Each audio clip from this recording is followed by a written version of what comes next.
Well, the movie is written by a friend of mine named Christopher Ford, and we went to film school together. And he had been reading a lot of stories coming out of Japan about how their baby boom generation is reaching old age sooner than ours in America, and they're actually developing these robots, some of which you saw at the end there in the credits for this purpose. And I just thought it was fascinating. So. And so, did you do any work from? I mean, what grabbed you about that idea? Because it became something quite entirely different, really. I think for me it was always just the image of a an old man and a robot walking through the woods. And then about 4 years ago, I kind of asked him, if we both kind of thought there might be something more to develop in it.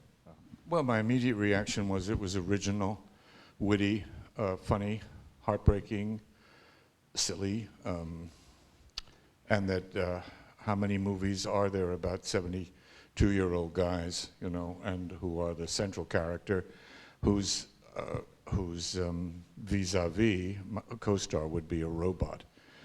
Not that I haven't acted opposite a number of robots, animate ones. And then I met Jake, who I think was just 30 or under 30, and Ford. And I said, men of 70-something, which I am now, have feelings about certain things in certain ways. Can I talk about it? And we talked for 3 hours at a restaurant in Upper West Side of New York. And to my great amazement, a month later, they presented me with a new script which reflected a lot of the inner feelings that you see Frank having. And I said yes, Well, tell me about that script. What happened then when you'd had that input from Frank?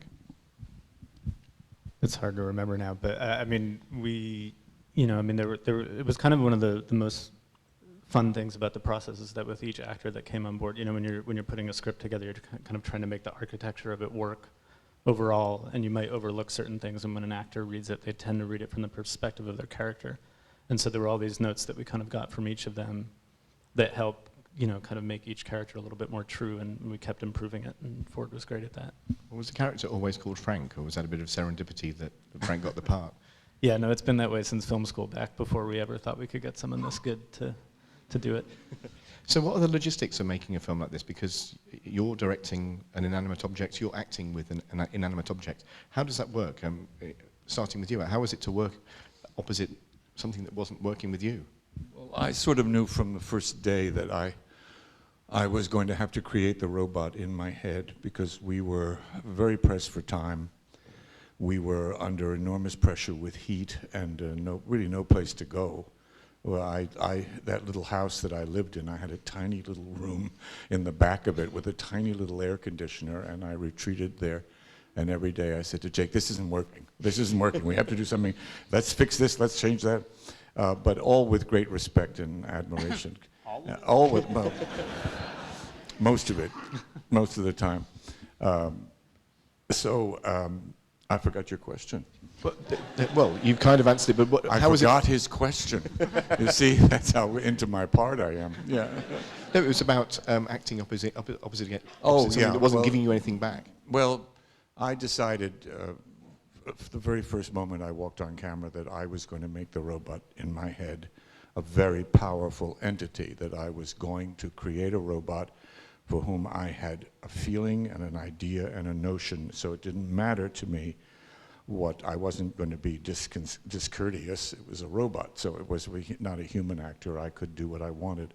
So it didn't matter to me who read the lines or how they were read or whether I could hear them sometimes, because when we did have someone inside the robot suit, which wasn't very often because it was so stifling, she got dizzy. Other people, Jake would read it, my nephew was on the movie, people like that. But my robot was deeply in my mind, so I didn't really care much who read the lines. And so the robot was all in camera, there were no CG effects, it was very much... That's his department. Oh, yeah. Yeah, it's almost entirely in camera. There's maybe one, I think the button at the end was done in CG. But yeah, there's a girl named Rachel Ma who had to endure that 95-degree heat. We'd have to take breathing breaks between every take to kind of get the helmet off. Not a fun way to make a movie, but they're on our schedule, and also just for the kind of the texture, I just didn't think CG was a realistic option. So, well, can you talk a little bit about the logistics of making this? You had somebody in that, it was very hot, there was somebody in the costume. Did you ever kind of think, I wish I wasn't doing this? Yeah. But how did you get over the practical restrictions of that? I mean, you know, you just kind of tough it out. I mean, she's the one who has to be in the suit, you know, and can barely breathe and is nearly passing out. So, I mean, you can't really feel sorry for yourself. You know, you just sort of plow through it, and you have someone like Frank who, you know, I mean, in the end, so much of, you know, in our design of the robot, we just tried to keep it as simple as possible and faceless. That was one thing that I thought was very important because, you know, we're so good at projecting emotion onto inanimate objects, and really the feeling that you have for the robot really comes from Frank and his performance and projecting his emotion onto it, and hopefully we sort of, when it first appears, we kind of find it creepy just like he does. And then as he grows to care for it, hopefully we as an audience do too. Well, it's interesting that we talk about this as a kind of feel-good movie and people investing in emotions, but Frank's character is not a very nice man, really. I mean, how do you conceive of him? What do you think of the real of Frank? I love this character very much, and you know, you get to a certain point as an actor where you don't really call them characters anymore. They're just pieces of you, and if you do it right over the years, you come to realize the closer you can get to the qualities in yourself that the part written is, the better. So I'm never much afraid to call on the worst elements of me in order to play a character.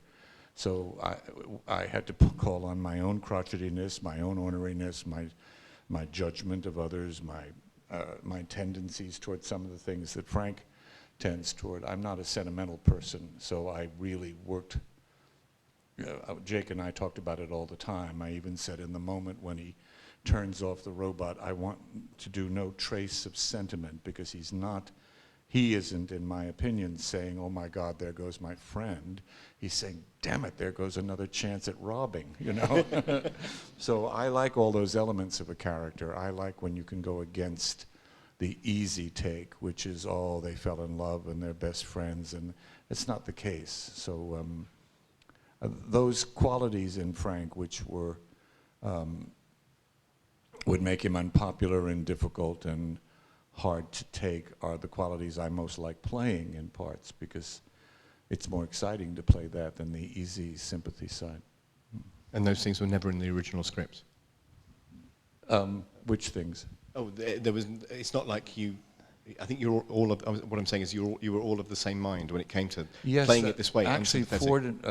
Really, I kid this guy all the time. I love to make fun of him, but in fact, Ford and Jake and I were very much of the same mind from the first day, and that's important. But this movie, you know, I've gotten a lot of praise for it, and I'm really thrilled about that. But you can't make a movie like this unless the director is totally in charge of the concept of it. I am deeply involved in the character, but it is Jake who has to pull all the little pieces together and, you know, has to endure 4 actors who have very disparate ideas and who come in. Susan came in for 2.5 days, and Jimmy came in, and then that scene at the end of the movie when Frank is in the home, the 4 of us had never been together, ever. And a great deal of the ease with which we all acted had to do with his fierce commitment. He was very, very, very, very determined, even under situations where I was complaining at him, another actor was, somebody was saying, we gotta move, he held on. So most movies are really the director's baby. And this is your first film where you had no agent, no manager. You were actually quite inexperienced to a degree when you were suffering the wrath of Frank Langella. I mean, how was it? Was it a whirlwind, or did you take it in your stride? Oh yeah, I just, you know, took it in stride. It was, no, it was a whirlwind, and they're hard to make and they're hard to get done, and it all kind of, I mean, doing any of this stuff kind of requires, I've said, sort of a willful ignorance of your own deficiencies. I mean, you have to kind of just pretend that you know what you're doing, and when you have actors like this, I mean, you can get away with not knowing what you're doing so much. I mean, they kind of, when you only have 5 takes and they're good on take 1, and you can, you know, do something great by take 3 and then play around with it. I mean, that's a real kind of crutch for someone that really hasn't done it before. I think it's always hard getting indie films made, and you definitely have to get the cast attached first and therefore in value. And then I had producers that went out. The money came from Indiana scrap metal, predominantly, and then the rest from Park Pictures. So, you know, if you look far enough and you have the right people looking for it, it can happen. Is it helpful to think about the money coming in, or did you block yourself off from that as a filmmaker? It's hard to, I mean, you know, it's hard to prepare to do something that you don't know if you're going to do. And then I think about 2 weeks before we were going to shoot, and we still didn't know if we had the money, I had to sort of just pretend that we had it. Because at that point it was too late to not be preparing, just in case we did get it, we'd have to actually make something. So, you know, you try to insulate yourself, but it's hard not to know, you know.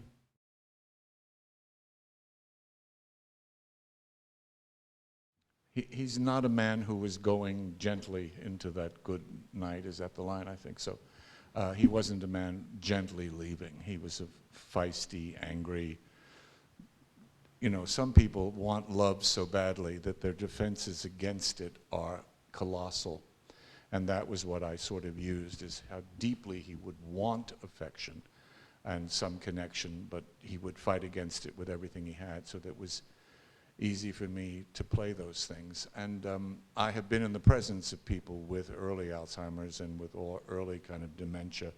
I had a friend who had something they call global amnesia, who could walk into the room and say, "Hey, Frank, great to see you, wonderful, let's go eat something." And then he'd leave the room and come back, and he'd look at me like that with kind of fear and sometimes anger, and his wife would say, "He's gone for a few minutes, he'll come back," and then he'd suddenly come back. So I would often say to Jake, "Are they going to buy this?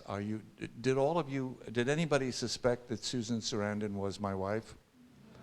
No, but did you buy the idea that I wouldn't know? Yeah, see, I kept telling him I didn't buy it. And I said, "She's too gorgeous." You know, I would have remembered those early honeymoon days. And how can you look at her and not remember?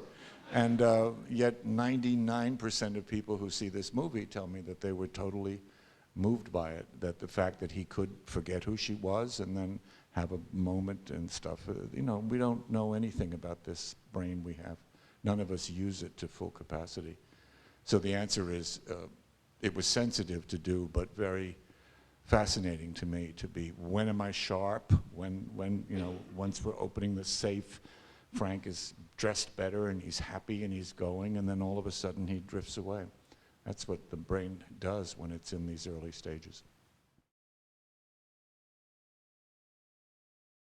You know, we knew that we wanted a voice that was sort of, if you were programming a robot to take care of the elderly, you'd want it to be pleasant, I think, above all, and sort of non-threatening.